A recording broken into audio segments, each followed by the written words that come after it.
ভারত তথা এশিয়ার সর্বোচ্চ সাসপেনশন ব্রিজটা আপনি কি দেখেছেন? না দেখে থাকলে আমি অবশ্যই বলবো এটা একটা দেখার মতো জায়গা। 2017 সালে তৈরি এই ব্রিজটা স্পিতির দুটি বিখ্যাত গ্রাম চিচম আর কিব্বারকে কানেক্ট করেছে। উল্লেখযোগ্য বিষয় হলো এই ব্রিজটা তৈরি হওয়ার আগে এই দুটো গ্রামের লোকেদের এই গভীর গিরিখাত দড়ির ট্রলিতে পার হতে হতো, যেটা অত্যন্ত ঝুঁকিপূর্ণ ছিল।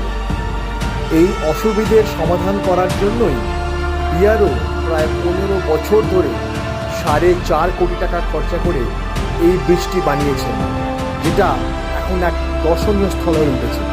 আর এই ব্রিজের ঠিক নিচে 150 মিটার গভীর সাম্বা লাম্বা নালা, যেটার দিকে তাকালেই বোঝা যায় প্রকৃতি কতটা বিস্ময় সৃষ্টি করতে পারে।